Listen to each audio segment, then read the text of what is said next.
اب آپ اس مبارک سلسلے کا 29واں حلقہ سماعت فرمائیں۔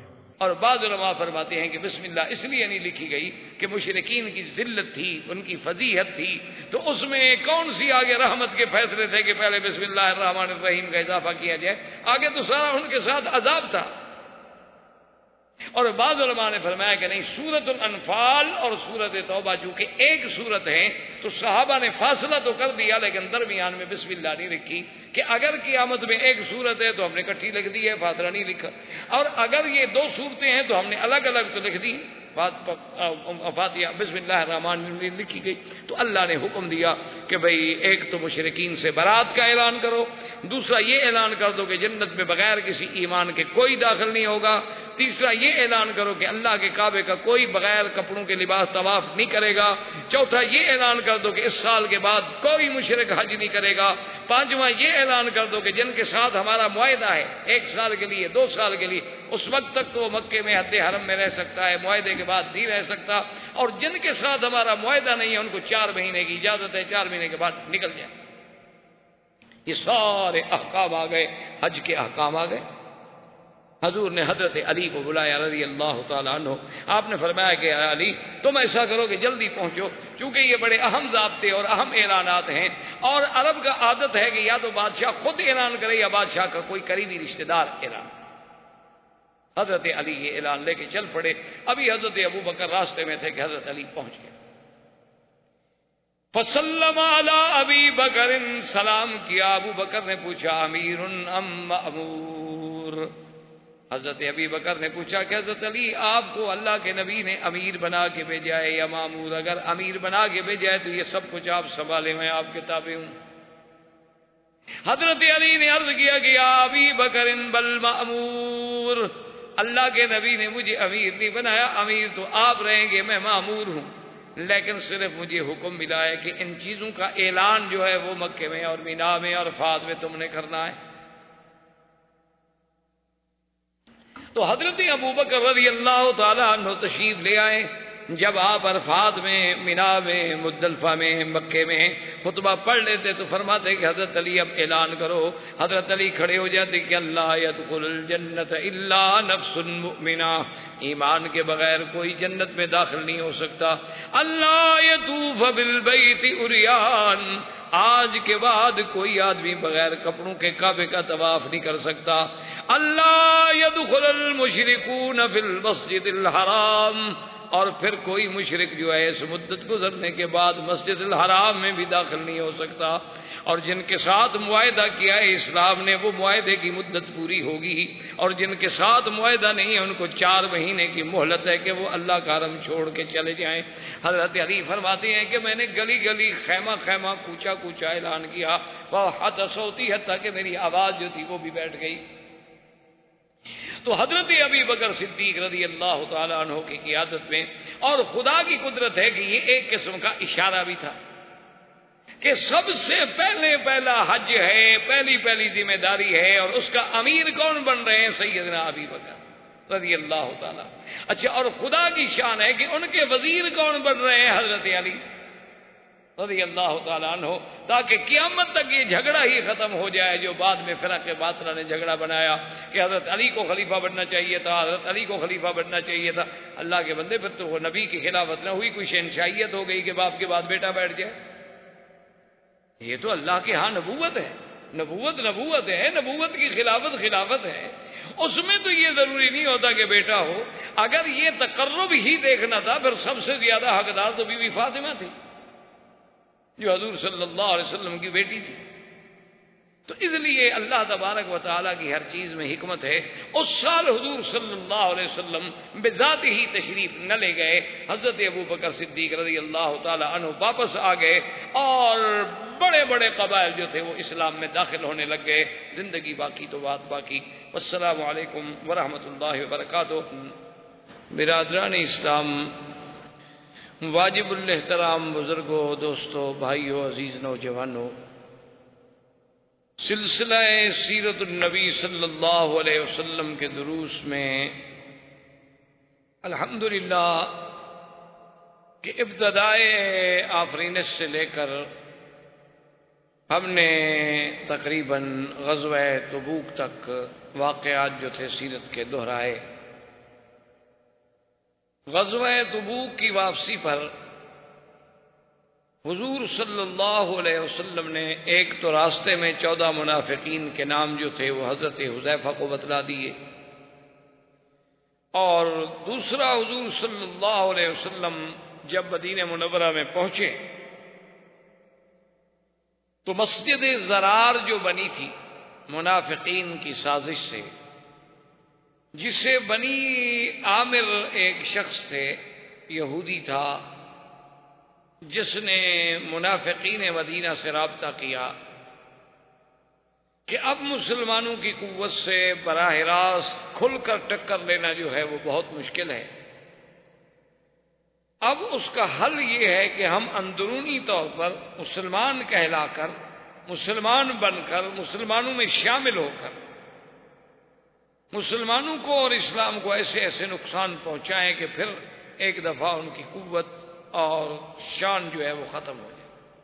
تو اس کے لیے ہمیں ضروری ہے کہ ہمارے پاس کوئی مرکز ہو، تو تم لوگ مسجد بنا لو اور حضور صلی اللہ علیہ وسلم سے ہی اس کا افتتاح کراؤ، اور میں کچھ عرصے کے بعد پھر اس مسجد میں بطور خطیب اور بطور امام پہنچوں گا، اور پھر میں وہاں بیٹھ کے سازشوں کو کنٹرول کروں گا۔ اب حضور صلی اللہ علیہ وسلم جب غزوہ تبوک سے واپسی میں تشریف لائے تو آپ نے مالک بن دخشن کو حکم دیا کہ فوراً جوانوں کا ایک دستہ لے کر جاؤ اور مسجد کو توڑ دو۔ اس پر اللہ نے قرآن پاک میں بھی وہ آیات نازل فرمائیں کہ والذین اتخذوا مسجدا ضرارا وکفرا وتفریقا بین المؤمنین، کہ یہ وہ لوگ ہیں کہ جنہوں نے اللہ کی مسجد بنائی لیکن مسلمانوں کو ملانے کے لیے نہیں، مسلمانوں کو توڑنے کے لیے۔ ورنہ اللہ نے جو مساجد بنائی ہیں ان کا مقصد یہ ہے کہ 5 دفعہ آدمی ایک دوسرے سے جڑ جائیں، ہفتے میں پورے محلے کے لوگ جو ہیں جمعہ والے دن جڑ جائیں، اور پورا علاقہ جو ہے وہ عید کے دن پہ جڑ جائے، تاکہ مسلمان ایک دوسرے کے احوال سے باخبر رہیں، ایک دوسرے کے دکھ سکھ میں شریک رہیں، ان میں اجتماعیت پیدا ہو، ان میں اتحاد و اتفاق پیدا ہو، اور 5 دفعہ دن میں ان کو ایک مقام پہ اکٹھا کیا جائے۔ لیکن انہوں نے تو مسجد بنائی ہے مسلمانوں کو لڑانے کے لیے، یہ تو اللہ اور اللہ کے رسول سے جنگ کرنے کے لیے مسجد کا نمونہ بنا رہے ہیں۔ تو اس سے ہمیں یہ مسئلہ بھی ملا کہ اگر کوئی بندہ نعوذ باللہ اس نیت کے ساتھ مسجد بنائے تو اس کو وہ مسجد کا احترام حاصل نہیں ہوگا۔ بہرحال وہ مسجد بھی توڑ دی گئی، اور اس کے فوراً بعد حضور صلی اللہ علیہ وسلم نے مسجد نبوی میں ایک بہت بڑے اجتماع سے خطاب فرمایا، اور اس کے بعد 36 منافق ہیں جن کا حضور نے نام لے لے کے فرمایا کہ اخرج یا فلان، اخرج یا فلان، اخرج یا فلان، کہ فلان تم بھی منافق ہو، نکل جاؤ، تم بھی نکل جاؤ، تم بھی نکل جاؤ۔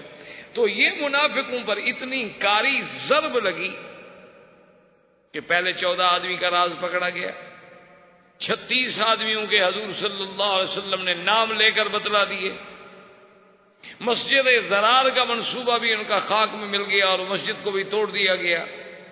تو یہ ایک ایسی ضرب تھی منافقین پر کہ یہود تو پہلے نکل چکے تھے مدینہ منورہ سے، اب جو ان کے بچے کھچے منافقین تھے ان کی بھی کمر ہمیشہ کے لیے ٹوٹ گئی، اور اسی غم کے صدمے آ کر عبداللہ ابن ابی جو منافقوں کا سردار تھا وہ بھی مر گیا۔ اس نے کہا اب کیا جینا ہے۔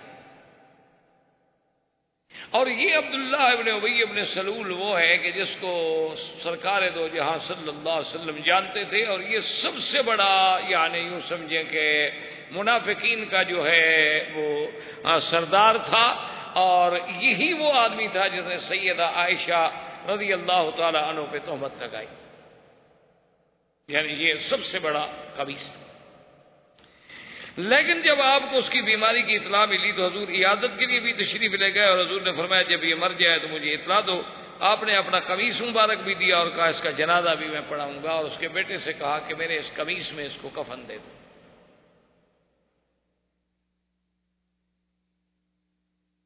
اصل میں بعض علماء نے اس پر تحقیقی بات جو لکھی ہے وہ یہ ہے کہ جب جنگ بدر ہوئی تھی تو حضور کے چچا بھی قید ہوئے تھے عباس، تو ان کا قمیض پھٹ گیا تھا اور کسی کا قمیض ان کو پورا نہیں آیا تھا، تو یہ عبداللہ ابن ابی نے آ کر قمیض پیش کیا کہ یا رسول اللہ آپ کے چچا ہیں، آپ میرا قمیض دے دیں، ان کو پورا آ جائے گا۔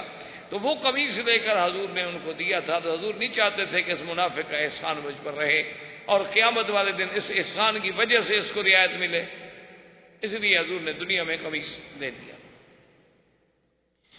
اور جب جنازے پڑھانے کا وقت آیا تو حضرت عمر رضی اللہ تعالی عنہ نے عرض کیا کہ حضور لا تصلی علیہ، آپ اس پہ جنازہ نہ پڑھیں، یہ تو وہ ہے عبداللہ بن ابی رئیس المنافقین، اس نے عہد میں کیا کیا، اس نے غزوہ خیبر کے موقع پہ کیا کیا، اس نے خندق کے موقع پہ کیا کیا، اس نے سیدہ عائشہ کے عفق کے مسئلے میں کیا کیا، آپ اس کا جنازہ پڑھا رہے ہیں۔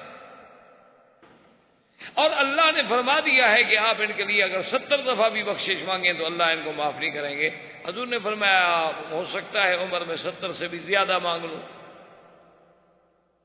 بہرحال حضور نے جنازہ پڑھا۔ جنازے پڑھانے کے بعد اللہ نے قرآن میں یہ حکم نازل کر دیا کہ وَلَا تُصَلِّ عَلَىٰ أَحَدٍ مِّنْهُمْ مَاتَ أَبَدًا، کہ میرے نبی آئندہ ان کے مرنے پر کسی منافق کے میت پہ نہ جنازہ نہ پڑھائیں، وَلَا تَقُمْ عَلَىٰ قَبْرِهِ، نہ اس کی قبر پہ جائیں، إِنَّهُمْ كَفَرُوا بِاللَّهِ وَرَسُولِهِ، یہ تو اللہ کے بھی دشمن، اللہ کے رسول کے بھی دشمن۔ تو حضرت عمر رضی اللہ تعالی عنہ کی رائے جو تھی وہ قبول ہو گئی۔ تو یہاں سے علماء نے مسئلہ نکالا کہ آدمی چاہے حضور پاک کا قمیض جو حضور کے بدن مبارک کو لگا ہو، اس سے شان والا کپڑا دنیا میں کون سا ہو سکتا ہے، لیکن اگر اس میں بھی کفن ملے اور آدمی بے ایمان ہو تو کوئی فائدہ نہیں دیتا۔ اسی لیے جیسے کوئی غلاف کعبہ لے جائے، کوئی لکھا ہوا آیت الکرسی کی چادریں ڈال دے، کوئی فائدہ نہیں دیتی جب تک کہ اندر ایمان اور عمل صالح نہ ہو۔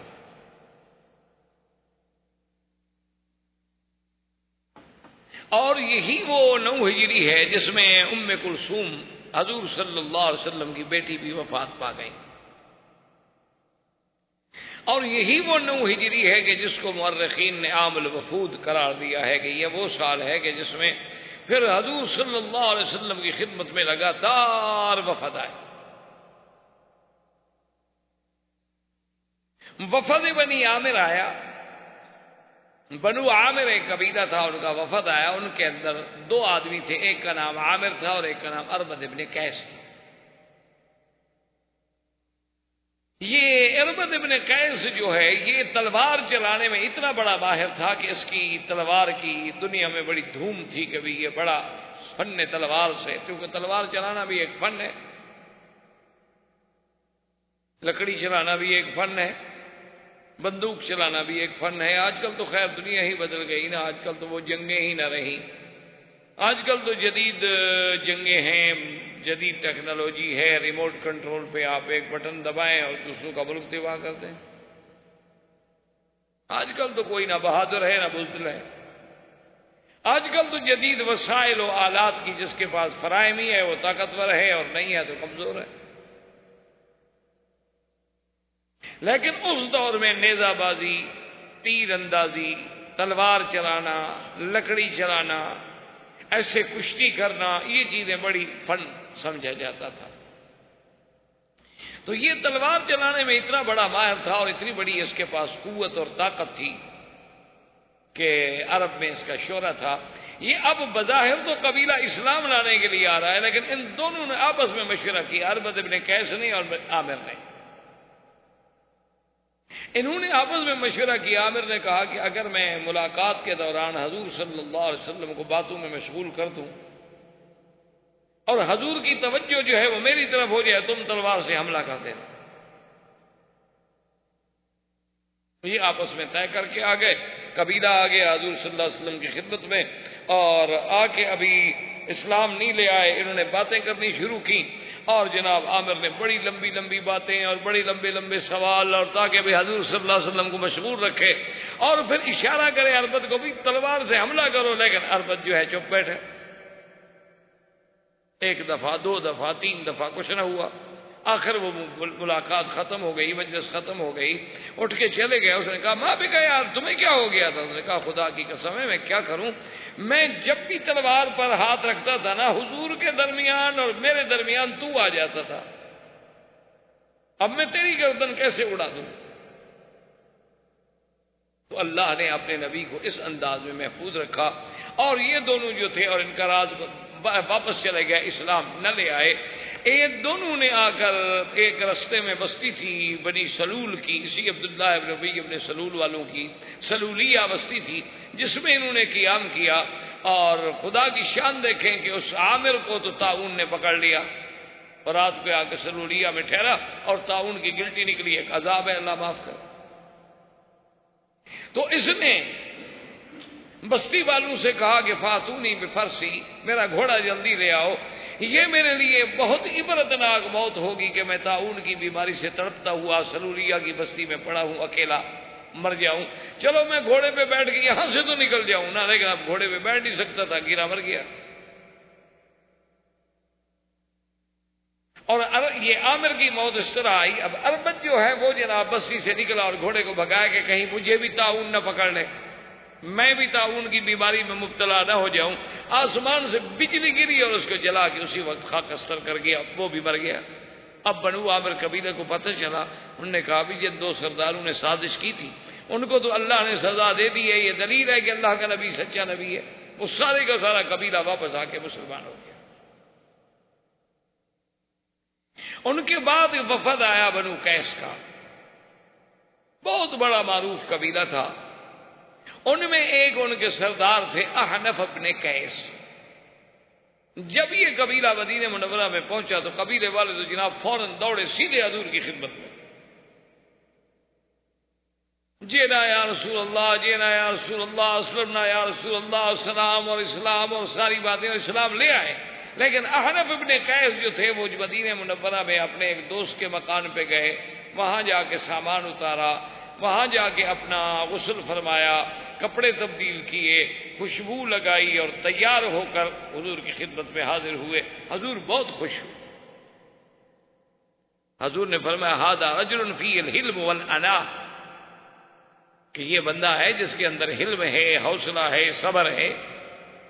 انہوں نے کہا اصول اسی لیے علماء نے یہ بھی مسئلہ نکالا ہے کہ جب آپ مدینہ منورہ جائیں تو جلدی نہ کریں، بلکہ آپ نے جہاں ٹھہرنا ہے وہاں جائیں، سامان رکھیں، اطمینان کے ساتھ غسل کریں، اپنا لباس بدلیں، بدن میں کپڑوں میں خوشبو لگائیں، اور انتہائی ادب اور احترام کے ساتھ حضور صلی اللہ علیہ وسلم کے روضہ مبارک پہ حاضر ہوں، کیونکہ یہ طریقہ حضور کو بڑا پسند.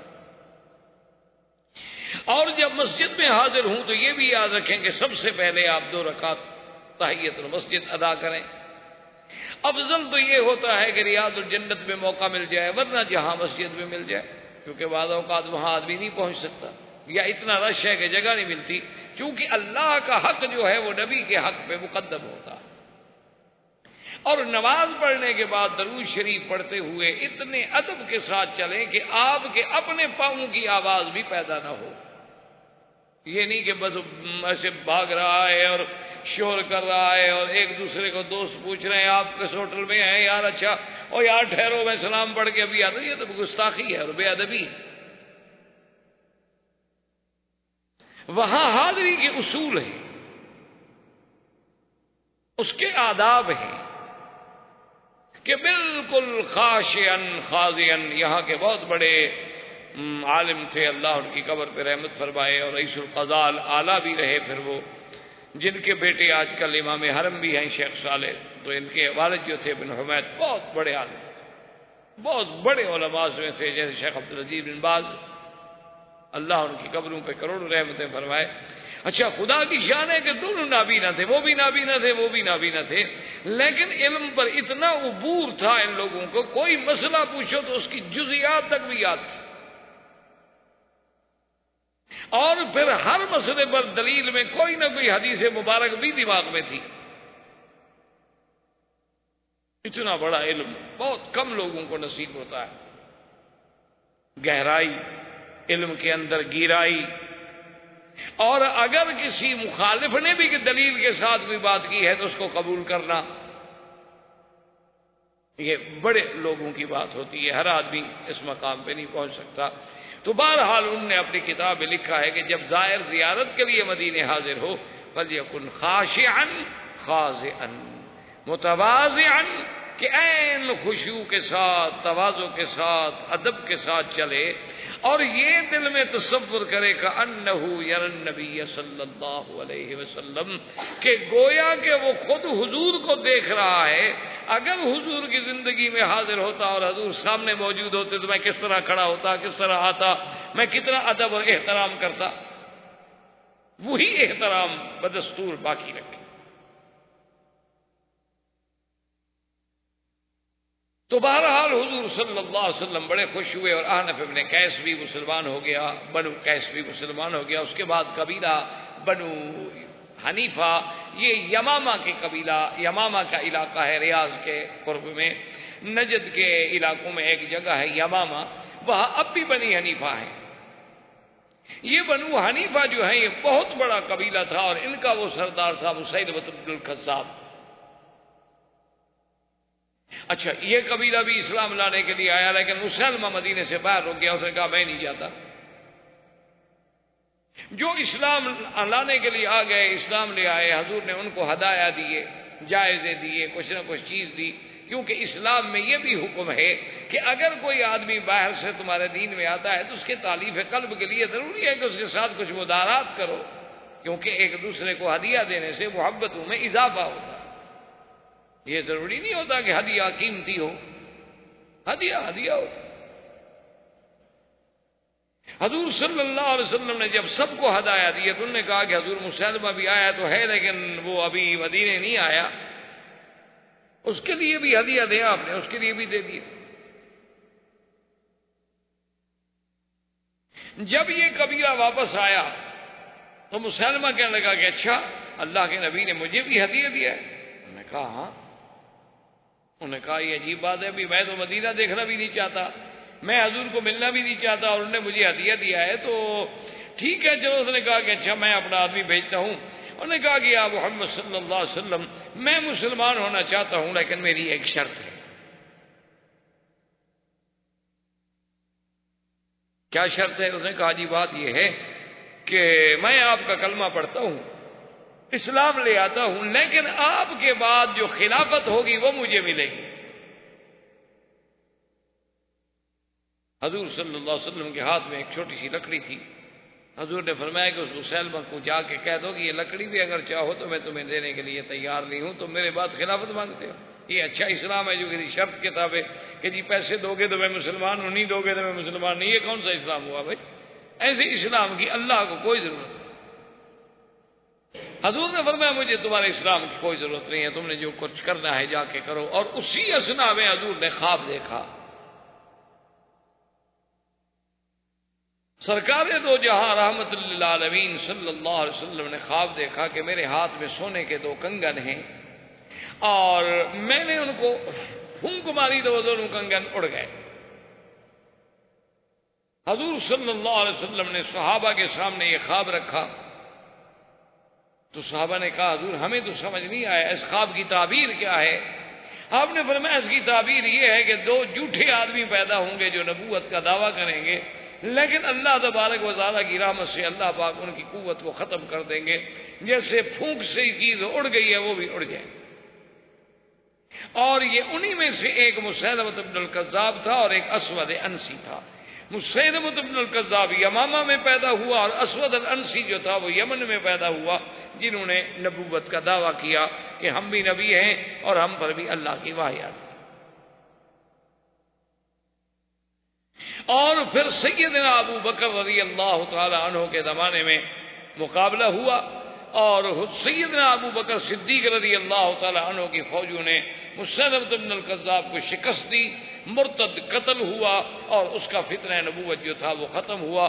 لیکن اسی طرح یہ فتنے پیدا ہوتے رہیں گے، کیونکہ حضور نے خود فرمایا تھا 30 دجالون کذابون، 30 جھوٹے پیدا ہوں گے کلہم یزعم انہ نبی الا لا نبی بعدی، وہ سب دعویٰ کریں گے کہ ہم نبی ہیں، حالانکہ میرے بعد تو اللہ نے نبوت کا دروازہ ہی بند کر دیا ہے۔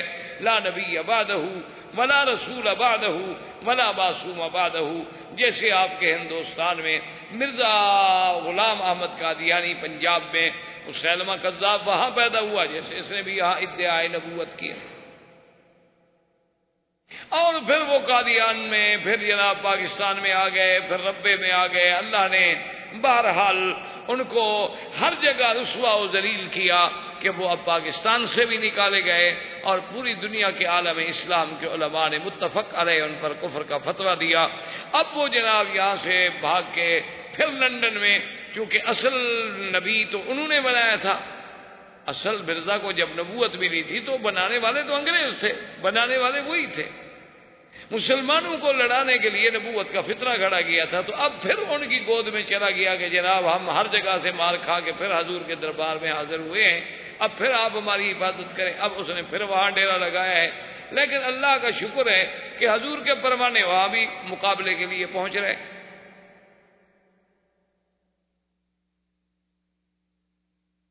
اور اس سے حقیقت ہے، ابھی ہم جاتے ہیں نا جی، بہت سارے لوگ اس دفعہ بھی کچھ صحافی اور کچھ باہر کے جو لوگ ہوتے ہیں انہوں نے ایسے کہ جی آپ کو کیا تکلیف ہے، دیکھیں وہ پاکستان چھوڑ گئے، وہ انڈیا چھوڑ گئے، وہ یہاں لندن میں آ گئے، لیکن اب مولوی لوگ پھر بھی ان کے پیچھے بھاگ رہے ہیں، تو آخر کیا ایسی بات؟ ایسے سوالات ہمارے پڑھے لکھے لوگوں کو بھی بڑا پریشان کرتے ہیں کہ پتہ نہیں مولوی پاگل ہو گئے، ابھی جب تمہارے ملک سے نکل گیا جان چھوٹ گئی۔ اصل بات میرے عزیز یہ نہیں ہوتی، اصل بات یہ ہے کہ وہ باہر رہ کر بھی مسلمانوں کو گمراہ کر رہے ہیں۔ اب آپ جرمنی میں جا کے دیکھیں، اسی طرح آپ جنوب افریقہ میں جا کے دیکھیں، اسی طرح اور جو افریقی ممالک ہیں نائجیریا وغیرہ وہاں جا کے دیکھیں، اسی طرح زامبیا میں، گانا میں، جہاں جہاں انہیں موقع ملتا ہے، چونکہ ان کے دو مقام ہوتے ہیں، ایک جہاں جہالت ہو، دوسرا جہاں غربت ہو، اور تیسرا جہاں ضرورت ہو، وہ تین آدمیوں کو پکڑتے ہیں۔ اب ایک آدمی لندن میں گیا ہے، اس کے پاس ویزا ختم ہونے والا ہے اور رہنا چاہتے ہو، ٹھیک ہے جی آپ ہمارا فارم پر کر دیں کہ آپ کا جماعت احمدیہ سے تعلق ہے، ہم آپ کو سیاسی پناہ لے کر دے دیتے کہ جی ہم تو پاکستان سے نکلے ہوئے ہیں، ہمیں تو وہاں مار دیتے ہیں لوگ، ہمیں پناہ دیجیے۔ تو جو آدمی جماعت احمدیہ کا فارم پر کر دے اس کو پناہ مل گئی۔ انہوں نے کہا دیکھیں جی اب تو ہر سال ہزاروں لوگوں کو مرزائی بنا رہے۔ ایک تو یہ ضرورت ہے، دوسری بات یہ ہے ہم نے ان کو کہا، بی بی سی والوں کو، NNI والوں کو، ہم نے ان سے کہا، انہوں نے کہا دیکھو یہاں یہودی ہیں، نصرانی ہیں، کبھی ہم نے ان کے ساتھ آ کر کوئی چیلنج، کوئی مناظرہ، کوئی مقابلہ کیا ہے؟ حالانکہ ہمارے نزدیک وہ بھی کافر ہیں، لیکن یہودی اپنے آپ کو یہودی کہتا ہے، نصرانی اپنے آپ کو نصرانی کہتا ہے، سکھ اپنے آپ کو سکھ کہتا ہے، ہندو اپنے آپ کو ہندو کہتا ہے، لیکن یہ بدبخت اپنے آپ کو مسلمان کہتا ہے۔ مشکل یہ ہے، یہ بھی آج کھلا اعلان کر دے گا جی میں مسلمان نہیں، جان چھوٹی ختم، کوئی ہمارا مناظرہ نہیں، کوئی جھگڑا نہیں، کوئی تقریر نہیں، کوئی جلسہ نہیں، ہم پھر کبھی نہیں آئیں گے۔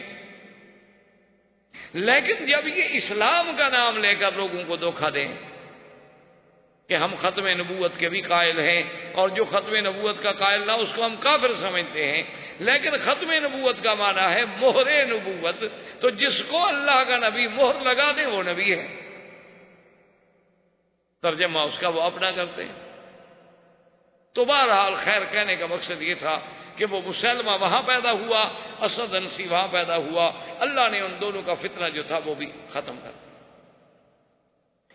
اس کے بعد جو ہے بنی تئی جو تھے یہ بہت بڑا قبیلہ تھا، جس میں حاتم طائی جو بہت بڑا تاریخ میں سخی گزرا ہے،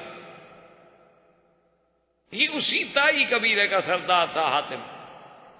اس قبیلے پہ حملہ ہوا تو طائی جو تھے وہ گرفتار ہوئے، جس میں حاتم کی بیٹی بھی گرفتار ہوئی، اور یہ وہی بیٹی ہے کہ جب حضور کے سامنے لائی گئی تو اس کے سر پہ دوپٹہ نہیں تھا، قیدی تھی، تو حضور نے فرمایا کون ہے؟ انہوں نے کہا حضور ہم نے فرمایا اس کے سر پہ دوپٹہ ڈالو، انہوں نے کہا حضور نے کافر عورت ہے، فرمایا کافر کیا مطلب؟ بیٹی تو بیٹی ہوتی ہے، کافر کی ہو، ہندو کی ہو، مسلمان کی ہو، بیٹی تو بیٹی ہے۔ تو بہرحال وہ حاتم طائی کی بیٹی بھی گرفتار ہوئی، اور حضور کے راستے میں جب حضور مسجد جاتے نا تو راستے میں ہی وہ لڑکی بیٹھی ہوتی، جب حضور گزرتے وہ کھڑی ہو جاتی، حضور میری بات سنیں، بات بتاؤ کیا بات؟ اس نے کہا مات ابی وغاب الوافد، میرا ابا بھی مر گیا، میرا بھائی بھی غائب ہو گیا، مجھے بتائے میں قید میں اکیلی عورت ہوں، آخر ایک میں سخی باپ کی بیٹی ہوں، مہربانی کر کے مجھے رہائی دی جائے۔ ایک دن، دو دن، تیسرے دن حضور نے فرمایا رہائی دے۔ اس نے کہا کہ حضور اگر میرا بھائی، آپ نے فرمایا تمہارا بھائی اللہ اور اللہ کے رسول کا نام سن کے فرار ہو گیا، بھاگ گیا، اللہ اللہ کے رسول سے فرار ہونا چاہتا ہے، اس کو نہیں، ہاں اللہ تمہارا بھائی خود آئے اسلام کے لیے تو پھر ہم اس کو پناہ دیں۔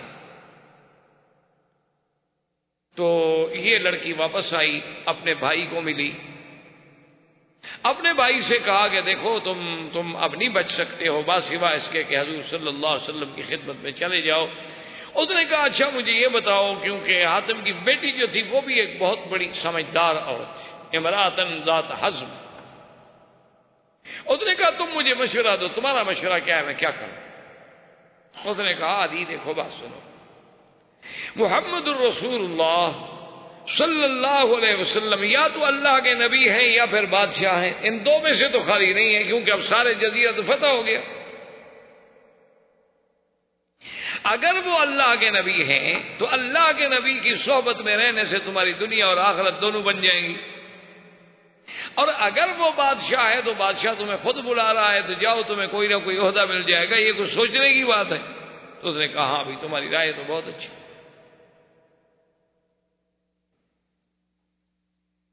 عدی آیا مدینہ منورہ میں، حضور صلی اللہ علیہ وسلم نے بڑا احترام کیا، آخر ایک بڑے باپ کا بیٹا تھا، اور سخی انسان جو ہے وہ اللہ کو بڑا محبوب ہوتا ہے۔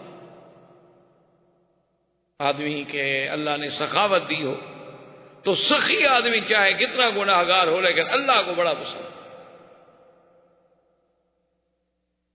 تو جب آئے تو حضور نے بڑا احترام کیا، بڑی عزت دی۔ اب اس نے کہا کہ میں سوچ رہا تھا کہ بھئی کیا فیصلہ کروں کہ انہو نبی و ملک، بادشاہ ہیں آپ نبی ہیں؟ کہتے ہیں ایسے ہم چل رہے تھے کہ راستے میں جات امرأۃ عجوزہ، ایک بوڑھی عورت آئی، اس نے کہا کہ اسمع یا محمد، حضور میری بات سن۔ وہ کہتی ہیں کہ جناب وہ عورت جو ہے بوڑھی عورت ہے، بالکل لکڑی پکڑے ہوئے ہے، اور اللہ حضور صلی اللہ علیہ وسلم گئے اس کی بات سن رہے ہیں، سارے صحابہ کھڑے ہیں، ایک گھنٹے تک حضور بات سنتے رہے۔ تو عدی کہتا ہے میں نے دل میں فیصلہ کیا کہ یہ بادشاہ نہیں ہے، ھذا من عادات الانبیاء، یہ اللہ کا نبی ہے، یہ خلق نبوت ہے کہ ایک بوڑھی عورت کے لیے سارا قافلہ روکا ہوا اور ایک گھنٹہ ہو گیا حضور سڑک پہ کھڑے ہیں، یہ بادشاہوں کی بات نہیں ہو سکتی، انہو نبی ہے۔ کہتی ہیں کہ پھر جب ہم پہنچ گئے مدینے میں، حضور مجھے اپنے گھر میں لے گئے، تو میں نے گھر میں دیکھا کہ حضور صلی اللہ علیہ وسلم کے ایک چٹائی بچھی ہوئی ہے اور ایک چمڑے کا سرہانہ پڑا ہے۔ تو مجھے وہاں بھی اندازہ ہوا کہ انہو نبی لیس ملک، یہ بادشاہ نہیں، بادشاہوں کے گھر ایسے نہیں ہوتے۔ حضور صلی اللہ علیہ وسلم نے وہ سرہانہ مجھے دیا، کہا کہ یہ سرہانہ لے لو اور اس پر بیٹھ جاؤ، تم مہمان ہو۔ تو میں نے کہا کہ نہیں یا رسول اللہ آپ اس سرانے پہ بیٹھے۔ حضور نے فرمایا آپ اس سرانے پہ بیٹھے۔ میں نے کہا نہیں حضور آپ کے سامنے میں کیسے سرانے پہ بیٹھوں؟ حضور نے فرمایا میں حکم دے رہا ہوں تم مہمان ہو۔ تو کہتے ہیں کہ مجھے حضور نے سرانہ دے دیا، میں سرانے کے اوپر چڑھ کے بیٹھ گیا اور حضور نیچے مٹی پہ بیٹھ گئے۔ تو میں نے کہا انہو نبی من الانبیاء، یہ واقعی اللہ کے نبی ہیں، بادشاہ نہیں ہیں۔ میں نے کہا اشہد اللہ الہ الا اللہ واشہد ان محمد الرسول اللہ۔ حضور نے فرمایا عدی تمہیں پتہ ہے کہ تم اب بھی دین کسوری پر ہو؟ یہ دین کسوری جو تھا یہ یہودیت کے اور نصرانیت کے درمیان میں ایک نیا دین تھا۔ تو عدی کہتے ہیں میں تو حیران ہو گیا کہ اس بات کا پتہ تو میرے بیٹے کو بھی نہیں، میرے باپ کو بھی نہیں، میری بہن کو بھی نہیں، ہر کوئی مجھے سمجھتا تھا کہ میں نصرانی ہوں، حالانکہ میں نصرانی نہیں تھا، میں تو کسوری تھا۔ اور حضور نے فرمایا تم لوگوں سے مرباز بھی لیتے ہو، جزیہ بھی لیتے ہو، اور حالانکہ تمہارے اس دین کسوری میں تو لینا حرام ہے، یہ جگہ ٹیکس کے لوگوں سے تم وصول کرتے ہو۔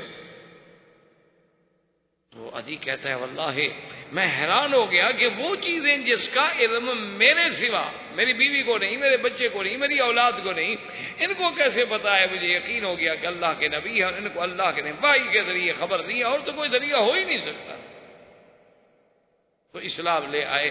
یہ وہی عدی ابن حاتم ہیں جن کے بارے میں صحیح حدیثوں میں ذکر ہے کہ جب حضور نے یہ آیت پڑھی اتخذوا احبارهم ورهبانهم اربابا من دون اللہ،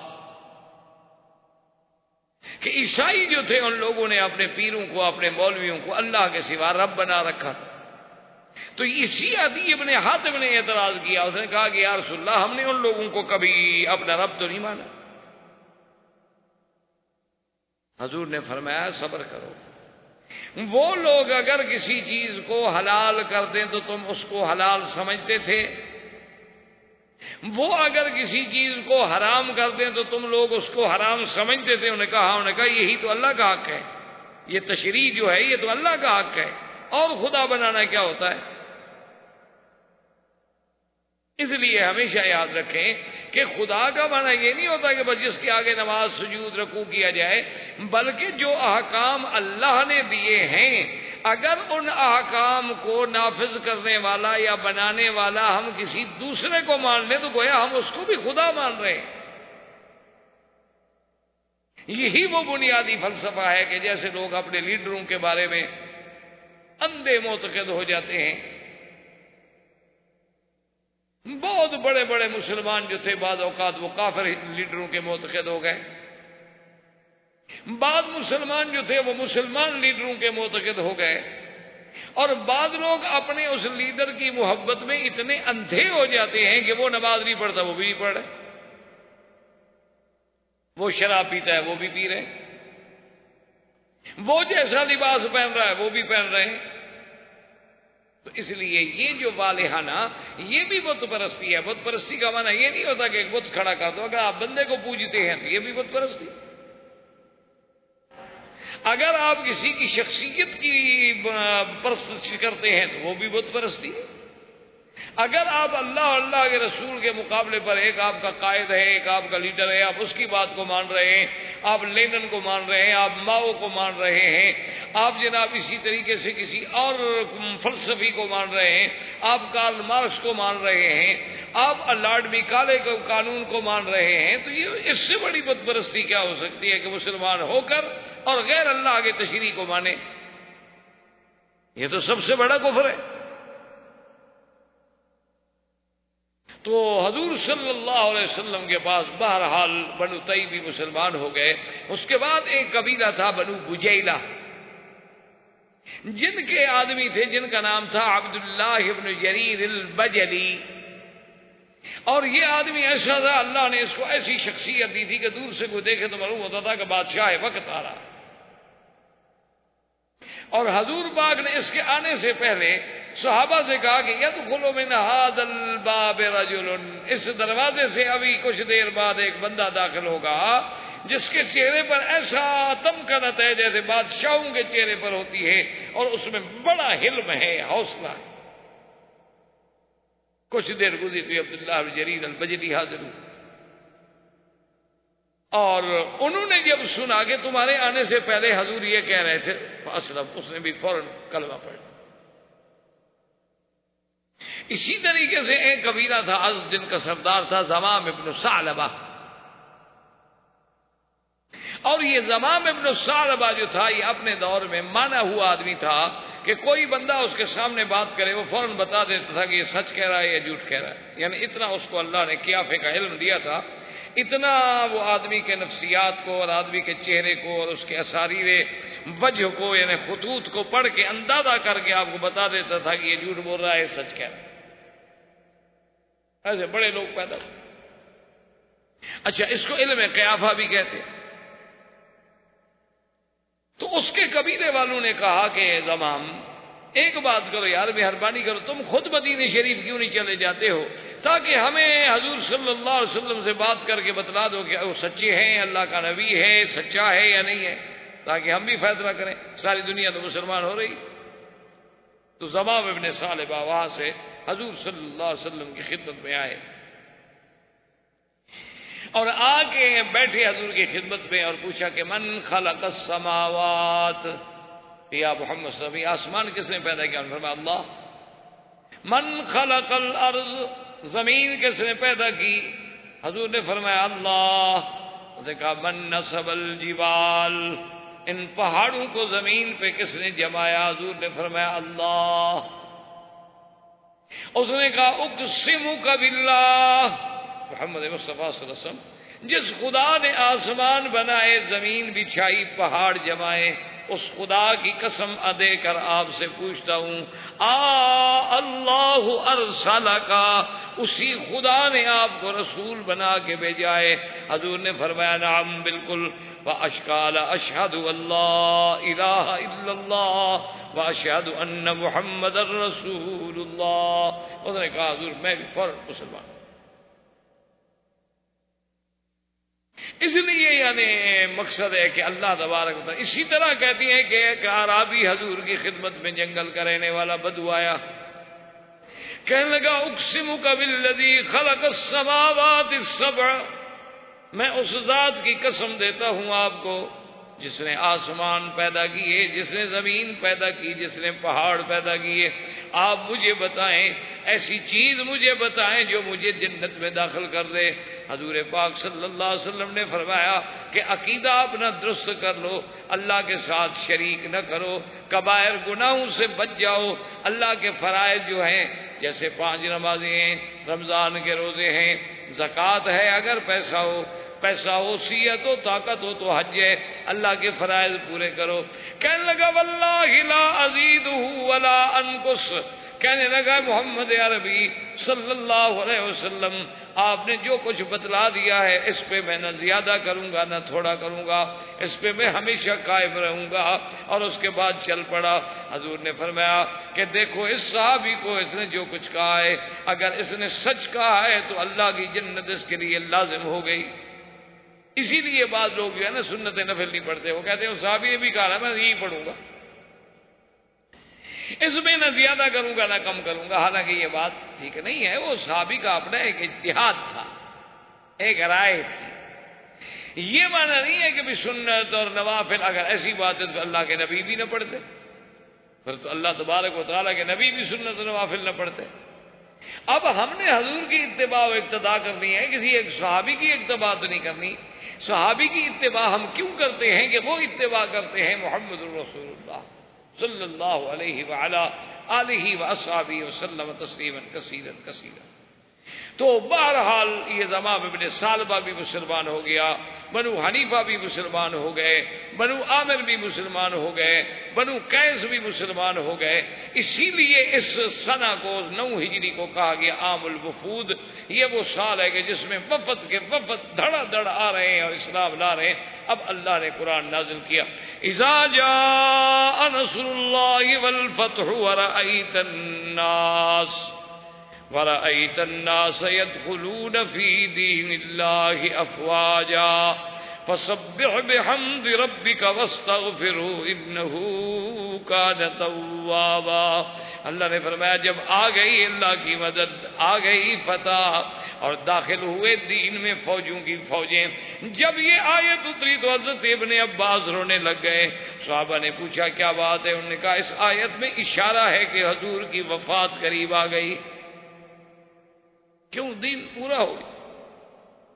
اب تھوڑا سا آپ پیچھے جا کے اپنے نظروں کو دہرائیں کہ صلح حدیبیہ پر جب حضور نے صلح کی تھی اور اللہ نے فرمایا تھا انا فتحنا لک فتحا مبینا، اللہ نے اس کو فتح مبین قرار دیا تھا صلح حدیبیہ کو۔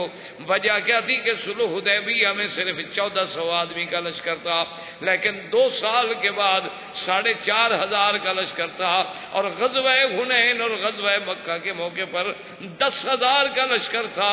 اور اب جناب 10 ہجری میں جب حضور نے حج کا اعلان کیا تو 1 لاکھ کا لشکر حج پہ تیار ہوا۔ یہ دروازہ کھل گیا نا، فتح مبین ہو۔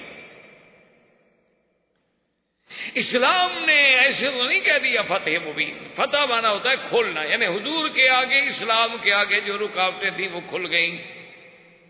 اللہ نے ایسی فتوحات دی اب حضور نے اعلان فرمایا کہ جس شخص نے حج کرنا ہے وہ حج پہ چلے. تو اب 1,00,000 انسانوں کا قافلہ حج پہ چل رہا ہے. جو نبی صلی اللہ علیہ وسلم کبھی مکے سے نکلے تھے تو ایک ابو بکر تھے، ایک غلام تھے، ایک راستہ دکھلانے والا تھا. آج وہی پر نبی صلی اللہ علیہ وسلم مدینے سے جب حج کے لیے چلے تو 1,00,000 لشکر ساتھ ہے. اصل بات یاد رکھو، اسلام یہ چاہتا ہے کہ اس کو موقع ملے بات کرنے کا. اسلام کو جب آپ صحیح معنوں میں پیش کریں گے نا جی، یقین کریں، آج آپ پورے یورپ میں جا کر دیکھ لیں، خدا کی قدرت ہے کہ جہاں جہاں اسلام پہنچ رہا ہے، جہاں جہاں اسلام کی تعلیمات پہنچ رہی ہیں، اس روزانہ یعنی تعداد 10، 20، 50 روز لوگ مسلمان ہو رہے ہیں. جن علاقوں میں آج سے 20 سال پہلے 2 مسجدیں تھیں، آج وہاں 2000 مساجد.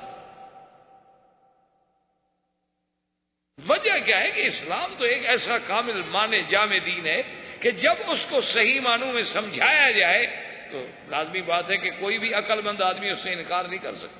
یہ الگ بات ہے کہ ہم اسلام خود پیشی نہ کر سکیں. ہم نے اسلام کو ایک رسومات کا اور ایک عادات کا مجموعے کا نام دے رکھا ہے. کسی نے تعزیہ نکالا تو اسلام کی علامت ہے، کسی نے میلاد بنا لیا تو اسلام کی علامت ہے. لیکن جو اسلام کے اصل جوہر ہیں، اسلام کے اندر جو موتی ہے، وہ تو کبھی ہم نے پیش ہی نہیں کی. حضور صلی اللہ علیہ وسلم نے جب تیاری کی حجت، اور آپ کا یاد رکھیں یہ حج ایک ہی ہے، اسی لیے اسی کا نام حجت الوداع.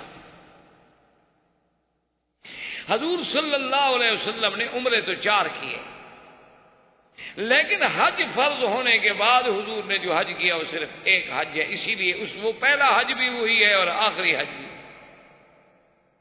اور یہ 10 ہجری کا واقعہ ہے، حالانکہ حج فرض ہوا ہے 8 ہجری میں.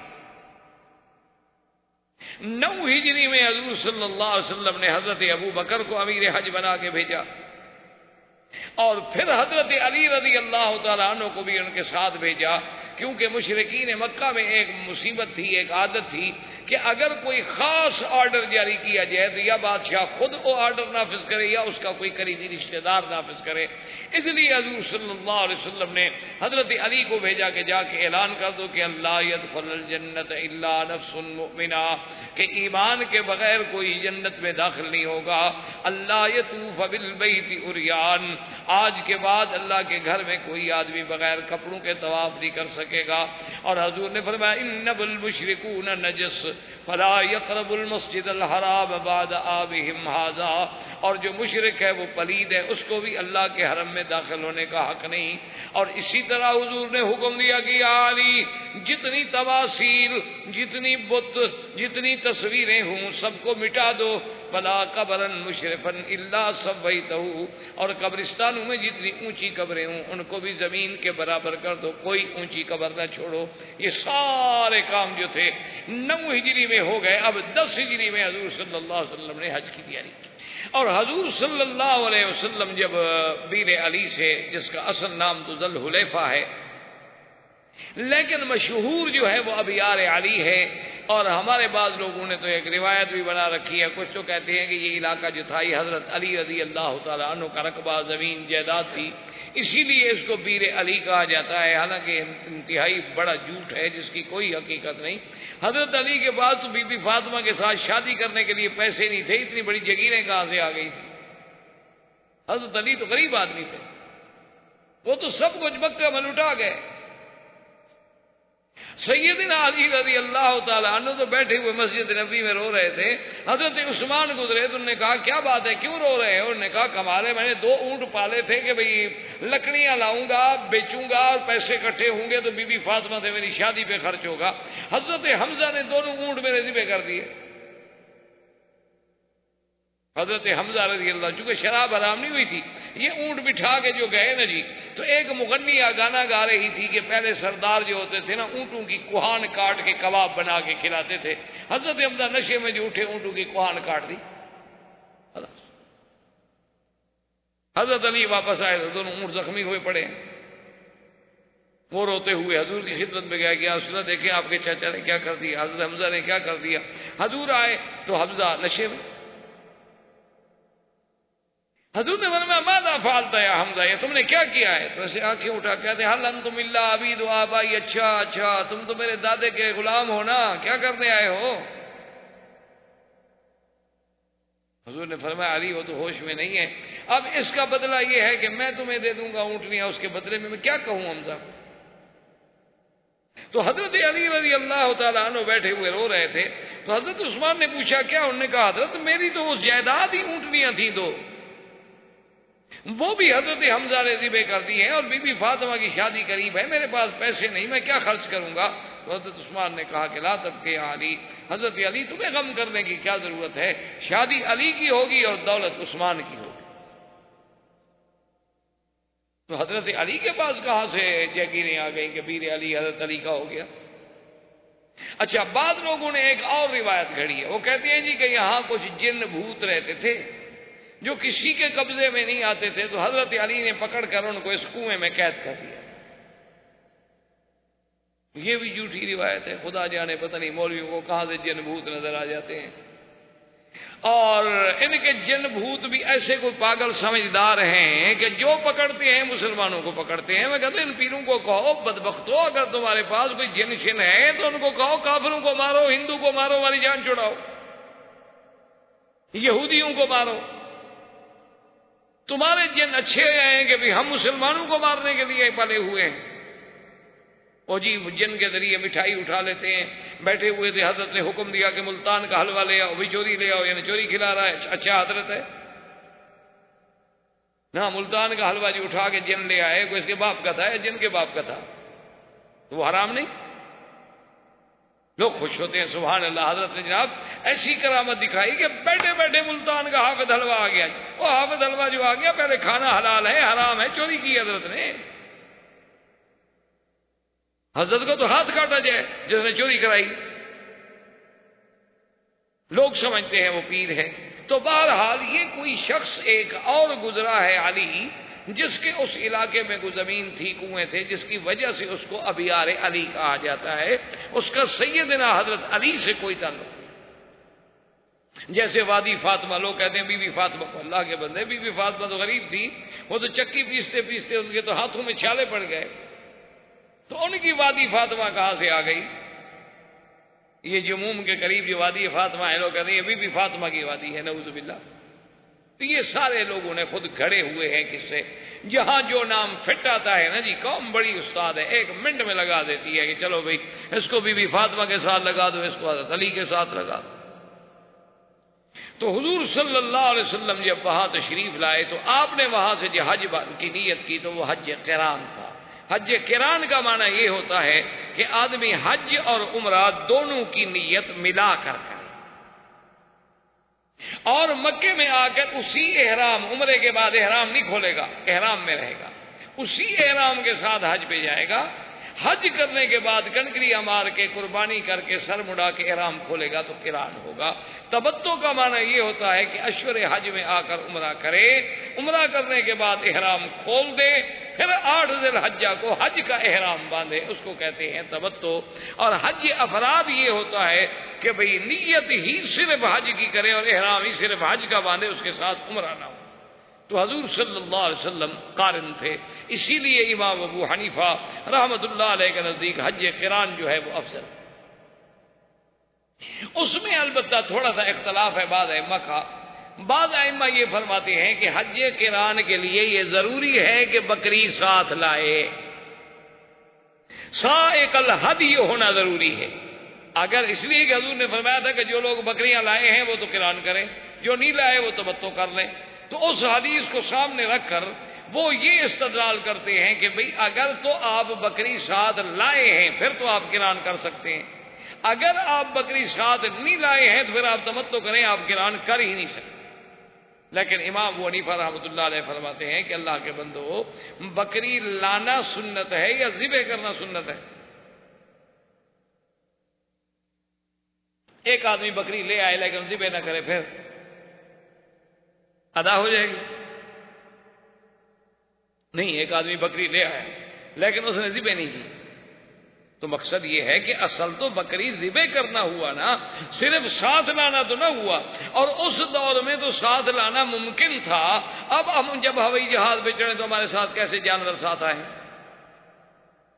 اب تو ہمارے بس میں بھی نہیں ہے، ہم معذور ہیں، مجبور ہیں۔ اور حضور تو عمرے میں جب آئے تھے پھر بھی جانور ساتھ لے کے آئے تھے، اب جب آپ عمرے پر آئے تو پھر بھی آپ جانور ساتھ نہیں لاتے۔ حضور نے جب حدیبیہ میں صلح کی تھی تو آپ کو یاد ہے، آپ نے پڑھا تھا سیرت الرسول میں کہ جب وہ فیصلہ ہو گیا کفار کے ساتھ، حضور واپس جانے لگے تو آپ نے حکم دیا ابھی جانور ذبح کرو، تو حضور تو عمرے میں بھی جانور ساتھ لے آئے تھے۔ بہرحال جمیع ائمہ علی الحق والہدی ہیں، اللہ سب پر اپنی کروڑوں رحمتیں نازل فرمائے۔ حضور صلی اللہ علیہ وسلم قارن تھے، اور جب مکے میں پہنچے تو حضرت علی رضی اللہ تعالی عنہ یمن سے آئے۔ حضرت علی رضی اللہ تعالی عنہ جب یمن سے پہنچے حضور کی خدمت میں، حضور نے فرمایا کہ علی تم نے کیا احرام باندھا بھائی، قران کا، تمتع کا یا افراد کا؟ تو حضرت علی نے کہا کہ یا رسول اللہ میں تو جانور بھی لایا ہوں، آپ کے لیے بھی لایا ہوں قربانی کے جانور، اور اپنے لیے بھی لایا ہوں۔ میں جب میقات پہ آیا، یمن کے رستے سے میقات پہ پہنچا تو میں نے کہا کہ یا اللہ چونکہ مجھے تو پتہ ہے نہیں کہ تیرے نبی کی کیا نیت ہے، تو جو تیرے نبی کی نیت وہی میری نیت، تو میں نے تو یہ ارادہ کر لیا تھا، میں نے خود تو کوئی فیصلہ نہیں کیا۔ تو آپ نے فرمایا کہ ٹھیک ہے، جب تم جانور بھی لائے ہو اور تمہاری نیت بھی وہی ہے جو میں نے کی ہے تو میں تو قارن ہوں، تو لہذا تم بھی قارن۔ اب اسی مسئلے پر تھوڑا سا آپ غور کر لیں کہ بڑا ہمارے نوجوان لوگوں کے ذہن میں ہوتا ہے نا، دیکھو جی ایک امام یہ کہتا ہے اور ایک امام یہ کہتا ہے، اور دیکھو جی لوگ کہتے ہیں حنفی، شافعی، مالکی، حنبلی، اور یہ بات ہے، کیسے ان لوگوں نے مسئلے بنا لیے ہیں۔ حالانکہ یاد رکھو کہ حضور نے تو حج ایک کیا، لیکن حج کی قسمیں تین بن گئی۔ اور پھر امام ابو حنیفہ رحمۃ اللہ علیہ کے نزدیک حج قران افضل ہے، امام احمد بن حنبل رحمۃ اللہ علیہ کے نزدیک تمتع افضل ہے، امام شافعی رحمۃ اللہ علیہ کے نزدیک حج مفرد افضل ہے۔ اس لیے لوگ کہتے ہیں دیکھو جی حضور نے تو ایک حج کیا اور مولویوں نے حج کی قسمیں بھی بنا لی، اور وہ کہتا ہے وہ افضل ہے، وہ کہتا ہے وہ افضل ہے۔ حالانکہ اگر اللہ کے دین کے ساتھ تھوڑا سا تعلق ہو تو کوئی مشکل بات نہیں۔ امام ابو حنیفہ رحمۃ اللہ علیہ کیوں کہتے ہیں قران افضل ہے؟ وہ کہتے ہیں کہ حضور کا اپنا حج تو قران ہے نا، تو حضور جب افضل ہیں تو حضور کا ایک ہی حج ہے، اللہ ان سے افضل حج کروائیں گے، تو لازم بات ہے کہ قران افضل۔ حضور نے فرمایا مکے میں آنے کے بعد صحابہ سے کہ بھئی جن لوگوں کے پاس قربانی کا جانور نہ ہو عمرہ کر کے احرام کھول دے۔ صحابہ نے آگے عرض کیا، انہوں نے کہا یا رسول اللہ آج 4 ذی الحج ہے اور 8 ذی الحج کو ہم نے مینا جانا ہے، یوم الترویہ ہے، اگر ہم احرام کھول دیں گے تو لازمی بات ہے کہ انسان کی توجہ پھر بیوی کی طرف ہوتی ہے، خواہشات کی طرف ہوتی ہے، تو یہ حضور نے فرمایا کیا کر رہے ہو؟ اگر مجھے پتا ہوتا تو میں بھی جانور ساتھ نہ لے آتا تو میں بھی تمتع کرتا، اور اگر اللہ نے مجھے پھر نصیب کیا تو میں بھی تمتع کروں گا۔ تو امام احمد بن حنبل فرماتے ہیں کہ جب حضور زبردستی تمتع کروا رہے ہیں اور حضور کی تمنا ہے کہ لولا سبت الہدیہ، اگر میں بھی جانور ساتھ نہ لاتا میں بھی تمتع کرتا تو تمتع افضل ہے۔ اب حج کی دوسری قسم بھی نکل گئی، اور امام احمد بن حنبل کے افضل کہنے کی دلیل بھی بن گئی کہ حضور جو فرما رہے ہیں۔ امام شافعی رحمۃ اللہ علیہ فرماتے ہیں کہ نہیں جناب اپنا مفرد افضل ہے۔ ان سے پوچھا کہ امام صاحب آپ مفرد، انہوں نے کہا اللہ نے حج فرض کیا ہے کہ عمرہ بھی فرض کیا ہے؟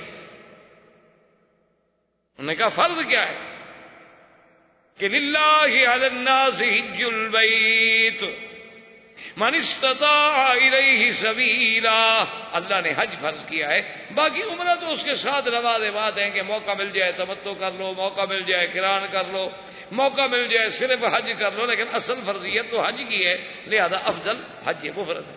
تو اب دیکھیں تمام ائمہ اپنی طرف سے کہہ رہے ہیں یا قرآن و حدیث کو سمجھ رہے ہیں؟ تو اس لیے ہمیشہ یاد رکھیں کہ جتنا ائمہ کرام ہیں ان کا فہم قرآن ہوتا ہے، فہم حدیث ہوتا ہے، یعنی حکم تو قرآن کا ہے، حکم تو حدیث رسول کا ہے، ان کی صرف تھنکنگ ہے، ان کی سوچ ہے، ان کی رائے ہے۔ جیسے آپ کے بڑے بڑے لائر ہیں، بڑے بڑے ججز ہیں، قانون پڑھتے ہیں، ہر کسی کی رائے اوپینین ہے اپنی اپنی۔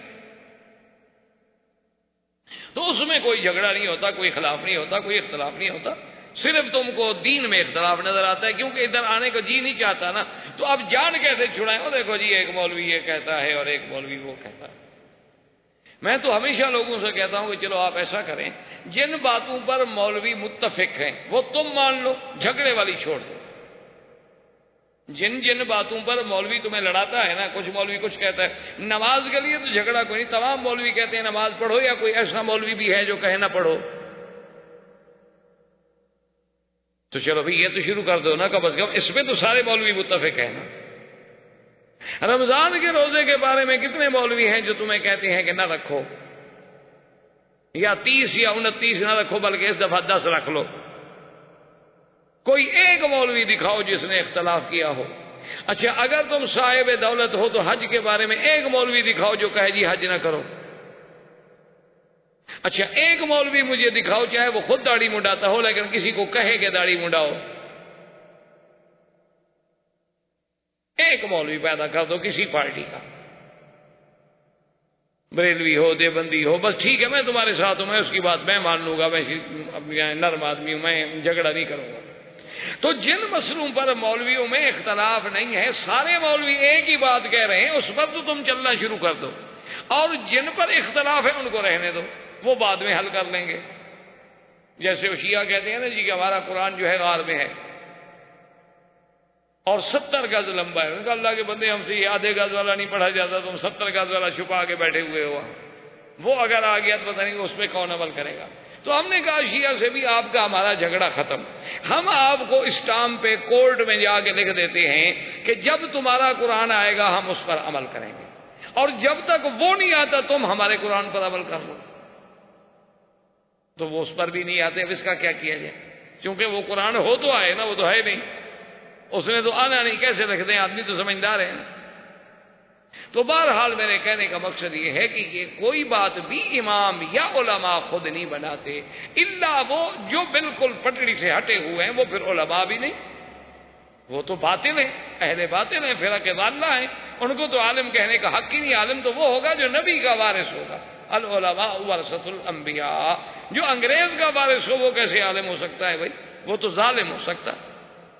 اس لیے حضور صلی اللہ علیہ وسلم حج پہ تشریف لے آئے، اور یوم الترویہ کہتے ہیں 8 تاریخ کو۔ ترویہ کیوں کہتے ہیں؟ چونکہ مینا میں پانی نہیں تھا، تو اس وقت لوگ اپنے اونٹوں کو پانی پلا لیتے تھے اور برتن بھر لیتے تھے اور مشکیزیں بھر لیتے تھے، بھی مینا میں جو رہنا ہے 2-3 دن پانی کا کیا کریں گے؟ تو اس لیے اس کا نام بن گیا یوم الترویہ۔ حضور صلی اللہ علیہ وسلم مینا تشریف لے گئے، اور 9 تاریخ کو حضور صلی اللہ علیہ وسلم مینا سے روانہ ہوئے۔ تو اب سارے مکے والے بھی، صحابہ بھی حیران تھے، پریشان تھے کہ دیکھیں اب کیا ہوتا ہے، چونکہ قریش مکہ جو تھے وہ مزدلفہ میں ٹھہر جاتے تھے، وہ عرفات نہیں جاتے تھے۔ کیوں؟ انہوں نے اپنا ایک مسئلہ خود نکال لیا، انہوں نے کہا کہ نحن اہل الحرم، انہوں نے کہا بھی ہم تو حرم کے مجاور ہیں، حرم کے لوگ ہیں، ہم مزدلفہ سے آگے جائیں گے تو پھر تو حرم سے نکل گئے نا، عرفات تو حرم سے باہر ہے نا، لہذا ہم حج کریں گے اور کریں گے حرم کے اندر، بس ہم تو آگے جاتے نہیں۔ اب جیسے ہمارے بلوچوں نے کوئٹہ میں بھی مسئلہ حل کر دیا ہے، وہاں ایک جبل مراد ہے، ایک ذکری پارٹی ہے، وہ کہتے ہیں جی مکے مدینے جانے کی ضرورت ہی نہیں، یہی جبل مراد پہ آ جائے اور یہی حج کر لیتے ہیں۔ اور کچھ لوگ پیدا ہوئے ہیں ماشاءاللہ، وہ کہتے ہیں ہم جنت میں بھی نہیں جاتے، چلو وہ کہتے ہیں جی ہم جنت میں بھی نہیں، اللہ کے بندے جنت میں کیوں نہیں جاتے؟ وہ کہتے ہیں ہمیں کافی ہیں بغداد کی گلیاں، ہمیں جنت جانے کی ضرورت ہی نہیں، ہمیں تو بغداد میں بھی جانا چاہیے۔ ہم نے کہا ایسا ذرا دیر کرو، صدام کے بعد جانا، ایسا نہ ہو کہ جنت تو ملے سو ملے، وہ جہاں پہنچائے گا نا تمہیں، وہ نہ جہنم ہوگی نہ برزخ میں لٹکتے رہو گے۔ اللہ کے بندے کی عقل کی بات ہے، جو دماغ میں آ جائے کہہ دیا۔ اللہ کے دین کو مذاق تو نہیں بنایا جا سکتا۔ حضور صلی اللہ، اس لیے قریش نے بھی اپنا ایک مسئلہ بنا لیا، انہوں نے کہا نحن اہل الحرم فلا نخرج من الحرم، ہم حرم سے نہیں نکلتے، ہمارا حج مزدلفہ میں ہو جائے گا۔ حضور صلی اللہ علیہ وسلم سیدھے عرفات گئے، سمجھ آ گیا کہ نہیں حج عرفات میں ہوگا، اسی لیے حضور نے فرمایا تھا الحج عرفہ، حج تو عرفات کی حاضری کا نام۔ اگر کوئی مزدلفہ میں رہے، اگر کوئی حرم میں رہے تو اس کا حج ادا نہیں ہوگا جب تک کہ وہ عرفات میں نہ ہو۔ حضور صلی اللہ علیہ وسلم نے اسی عرفات کے میدان میں وہ عظیم خطبہ جو خطبہ حجۃ الوداع، یہ وہی خطبہ ہے جس کو ساری دنیا نے لیا ہے. مانتے نہیں ہیں؟ اقوام متحدہ آپ کا اور سلامتی کونسل آپ کی اور جناب ہیومن رائٹس والے اور انسانی حقوق والے اور تنظیمیں جتنی دنیا میں ہیں، یہ آپ کے جتنے فرانسیسی انقلاب آئے، یہ ماؤ کا انقلاب، یہ سب انہوں نے اصل کیا تھا؟ وہ خطبہ ہے محمد الرسول. ان سب کا اصل چارٹر جو ہے وہ یہ ہے، وہ خطبہ جو حضور نے حجۃ الوداع میں پڑھا تھا. فرق صرف اتنا ہے کہ دشمن نام نہیں بتلاتا، نام نہیں لیتا کہ میں نے کہاں سے لیا، ہو گیا جی میری سوچ ہے. حضور صلی اللہ علیہ وسلم کا وہ خطبۃ الوداع جو ہے اتنا عظیم، اتنا جامع، اتنا معنی، اتنا کامل خطبہ ہے حضور صلی اللہ علیہ وسلم کا کہ ایسے خطبے کی پورے عالم میں مثال نہیں ملتی. جہاں جہاں حضور صلی اللہ علیہ وسلم نے خطبے میں بڑی باتیں فرمائی، وہاں عظمت خون مسلم. حضور نے فرمایا ای یوم ھذا، ای بلد ھذا، ای شہر ھذا. حضور نے فرمایا آج کون سا دن ہے؟ حج، یوم الوقوف. کون سا مہینہ ہے؟ ذی الحجہ. کون سا شہر ہے؟ مسجد الحرام، مکہ المکرمہ. آپ نے فرمایا مسلمانوں سن لو، ان دماءکم و اموالکم، مسلمانوں کا خون، مسلمانوں کا مال، مسلمانوں کی عزت اسی طرح حرام ہے جیسے آج کے دن کی حرمت بلد الحرام کی حرمت اور شہر اللہ الحرام کی حرمت ہے. جیسے یہ تین حرمتیں کبھی نہیں توڑی جا سکتی، مسلمان کی جان و مال کی بے آبروئی کبھی نہیں کی جا سکتی. حرمت عظمت اسلام اور عظمت خون مسلم. اور آج ہماری بدقسمتی ہے، کافروں کا کتا مر جائے تو پوچھنے والے ہیں، اور مسلمانوں کے خونوں کی ندیاں بہہ جائیں تو کوئی رونے والا بھی نہیں. فما بکت علیہم السماء والارض. آج ہماری وہ حالت ہو گئی ہے کہ ہم پر نہ آسمان روتا ہے نہ زمین روتی ہے. ہر جگہ رسوائی، ہر جگہ ذلت، ہر جگہ خواری، ہر جگہ مسلمانوں کی بربادی.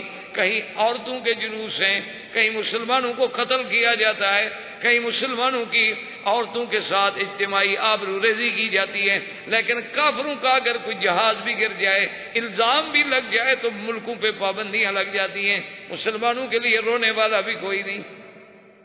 کوسوفو میں دیکھ لیں کیا ہے، یعنی جو مدد کرنے آئے انہوں نے بھی مسلمانوں کو مارا. مقصد یہ تھا کہ نسل مسلم کو ختم کر دو، امداد مقصد نہیں تھا. اس کی وجہ کیا ہے؟ وجہ بڑی آسان سی ہے جو علامہ نے کہی، وہ معزز سے زمانے میں مسلمان ہو کر اور ہم خوار ہیں آج تارک قرآن ہو کر. ہم نے اللہ کے قرآن کو چھوڑا، اللہ نے ہمیں چھوڑ دیا. سیدھی سی بات.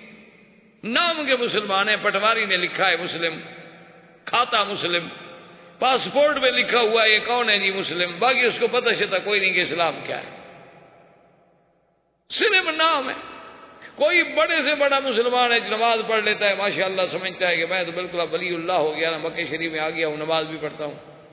وہ تو یہ سمجھتا ہے نا کہ میرا تو اب آسمان پر پہنچنے کے درمیان 1-2 میٹر کا فاصلہ رہ گیا ہے. باقی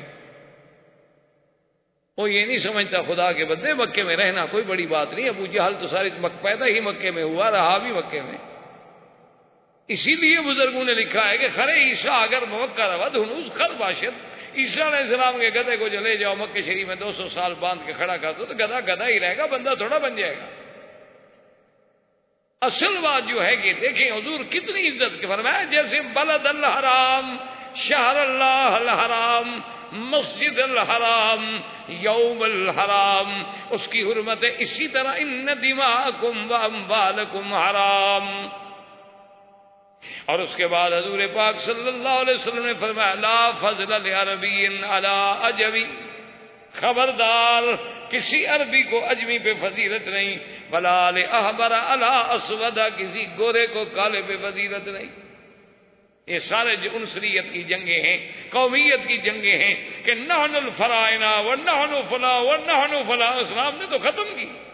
یہ بت ہیں، بت